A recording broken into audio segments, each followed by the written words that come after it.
Jamaah subuh rahimakumullah. Kita lanjutkan kuliah subuh dengan pembacaan kitab Tanghihul Qaul bab ke-8 tentang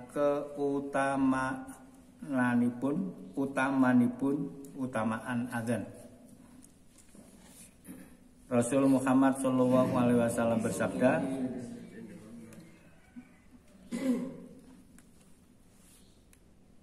"Man azana sintai asarota sanah wajabat lahul jannah." Man azana sing sapa wonge azan sintai asarota sanatan 12 tahun wajabat mongko wajib lahu kanggone wong sing azan selama 12 tahun apa al jannatu surga.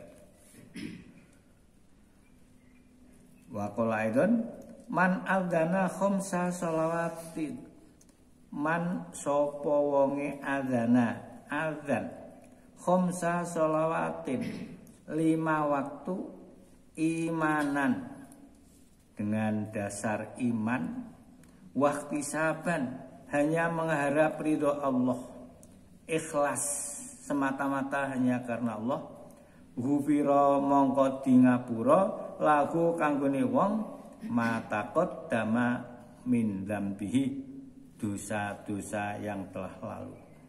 Ini faedah azan. Maka sering saya sampaikan, segala sesuatu itu nanti akan diminta pertanggungjawaban, termasuk orang yang diberikan suara sama dengan suaranya Nabi Daud, yakni merdu, suaranya baik. Ini kalau tidak digunakan sebaik-baiknya, maka itu pun kelak akan diminta pertanggungjawaban. Salah satunya diperintahkan kita untuk mengumandangkan azan. Sehingga kalau kita melaksanakan azan selama 5 waktu, tapi hanya mengharap ridho Allah, tidak ada embel-embel lain, Allah menjanjikan akan diampuni dosa-dosa yang telah lalu. Waqala dan bersabda sapa an-nabi Nabi Muhammad sallallahu alaihi wasallam, "Sallamu muga nambahi rahmat sapa Allah Gusti Allah ngalahi ing atase Kanjeng Nabi, wa sallama lan muga-muga nambahi keselamatan sapa Allah ing atase Kanjeng Nabi. Salasatun ya'simuhumullah." Ada 3 orang ya'simuhumullah, Allah akan menjaganya 3 orang itu. Ta'ala walu sapa Allah, dijaga dari mana? Min adzabil qabri, dari siksa kubur. Siapa 3 orang itu? Asyahidu, yang satu adalah orang yang mati syahid.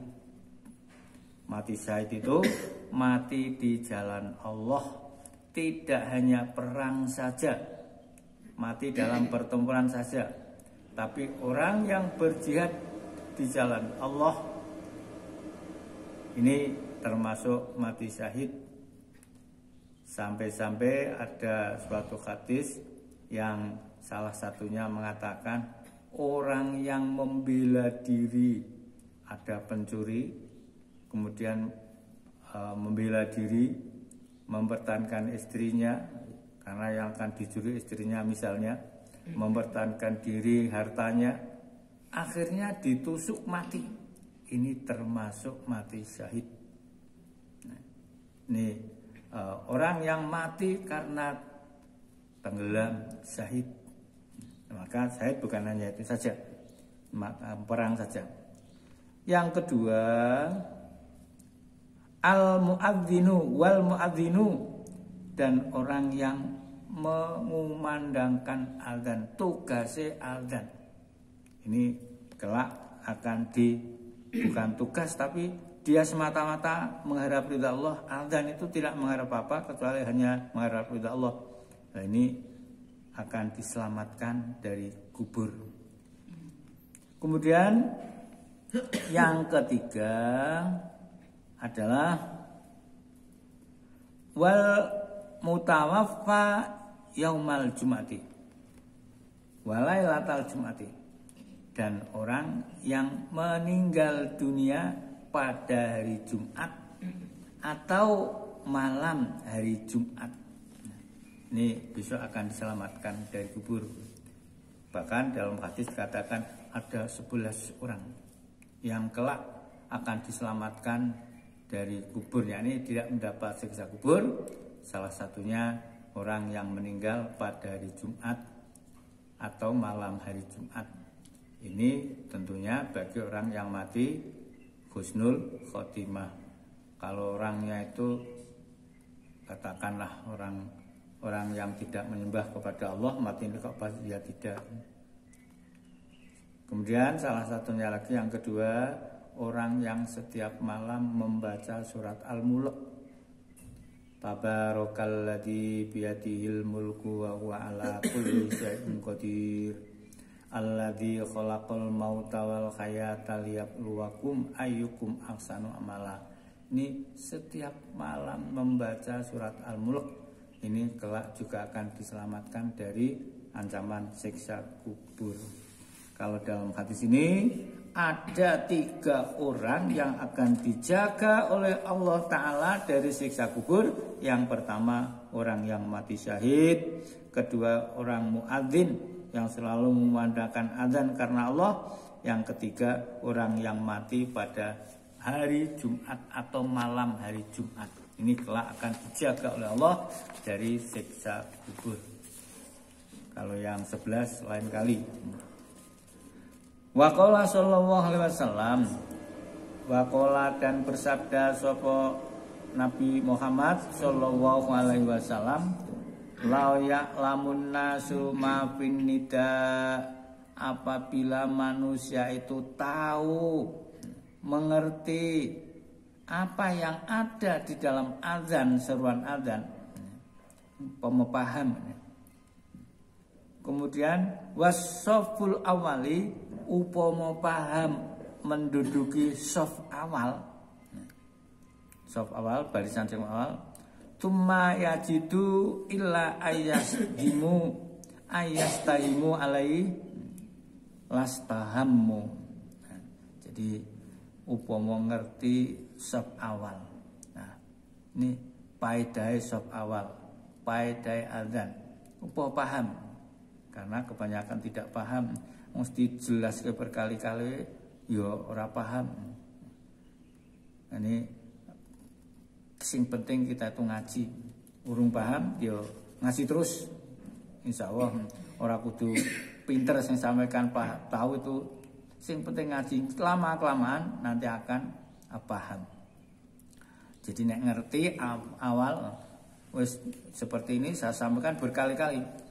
Ning kadang-kala golek sop itu malah golek semburi, sing ngarep isih kosonge golek isop mburi.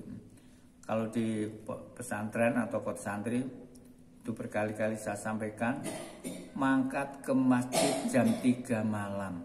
Gur arep golek isop awal belakang imam sebelah kanan. Sulitnya bukan main. Jam 3 tuh. Nah, apalagi di Mekah, Madinah, luar biasa. Maka dari itu di sini Rasul mengatakan, nek wong kuwi paham pentingnya adzan, manfaat adzan, utamaan adzan, dan tahu akan keutamaan shaf awal, untuk semalam yajidu illa yastaimu, untuk mendapatkannya itu harus diundi ketat. Lastahamu, itu pun dilakoni. Nek ngerti, karena tidak paham ya kadangkala seperti budaya di lain tempat, kalau sini tidak, semoga kalau ada ya paling saya hitung. Yang masjid itu nek wis kru komat.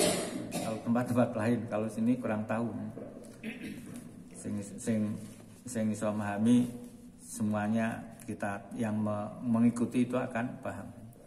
Jadi niscaya dia akan melakukan mungkin untuk dia. Kalau mendapatkannya harus sendiri.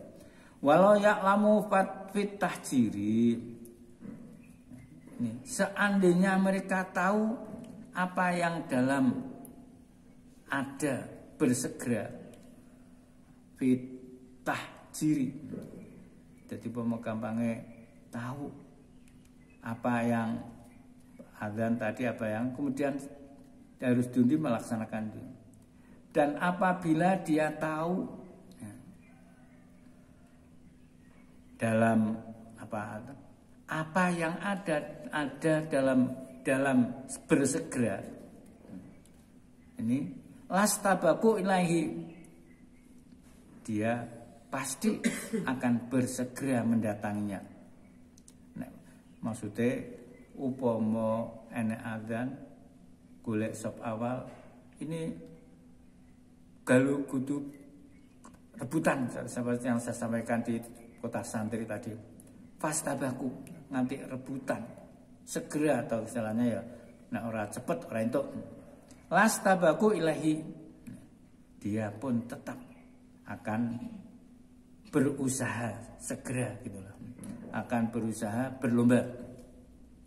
Walau ya'lamu ma fil ngitmati wasubhi la atauhuma walau jaddu walau khabwan. Seandainya mereka tahu apa yang ada di dalam faedahnya sholat isya, ya'lamu ma fil ngitmati sholat isya wasubhi, dan faedahnya keutamaan sholat subuh, la atauhuma, pasti dia akan selalu menghadiri sholat isya dan sholat subuh. Walau khatwan, walaupun mungkin dengan merangkak. Mengerti? Salah satunya saya sampaikan, orang yang melaksanakan sholat jamaah isya itu adalah dianggap seakan-akan melaksanakan sholat setengah malam terus-menerus. Dan orang yang melaksanakan sholat subuh berjamaah itu ditulis seakan-akan satu malam penuh itu sholat berjamaah, sholat terus-menerus. Ini salah satu manfaatnya dari sholat subuh dan sholat isya. Seandainya tahu apa yang ada keutamaan sholat subuh dan sholat isya, walaupun harus merangkak, dia pun dengan tetap melaksanakan, tetap untuk berusaha semaksimal mungkin. Nah, ini salah satu daripada salah atau beberapa hadis masalah tentang keutamaan azan. Karena hadisnya banyak, insya Allah besok dalam kesempatan kita teruskan. Wallahu a'lamu bishawab. Nasru minallahi wa fathun qarib wa basyiril mu'minin. Wassalamualaikum warahmatullahi wabarakatuh. Waalaikumsalam.